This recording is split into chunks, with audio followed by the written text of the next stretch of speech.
Naunsa man akong anak in town. Ay, nagsige naman lang ni. Hoy, naunsa man ka? Wala man tong ni eskwela tong namisita nako kay mo tong gilakag kay nangawat og kapayas. Agoy, gino ko nga no, mamugos man sa katong kawatan man tong kapayas. Naunsa man in town ka, partig yung gugmahan nimo.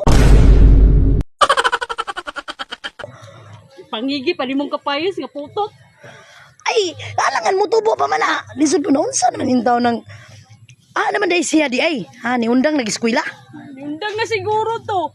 Pati si Bukog wala dito. Wala na eskwela.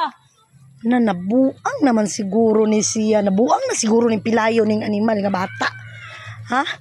Noon sa naman in town ka, mura man sa town ka na pusan diha. Nawala lang. Basig ni absent lang to silang duha. Nila, ikaw manggod, imo man gilakag. Bang! Unsay Kita nang ilabot. gilakag nga ikaw masay nagsumbong sa kuang nga nangawat og kapayas de. Tanawa, nang sapli na natong mga kapayas de awa na tay utanon.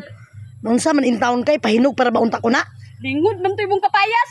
Mangigi pag ikan imong kapayas. Lang, lisod po no. Huy, tinanom ko na. Unya, kawaton lang ato nila. Nangan nila to lamo-lamo pamisitaw niya mangawat man dito. Huy, wala to naibog nimo. Ha? Mangawat ra to. Niyan to direct mangawat sila no. Kagwapa nako.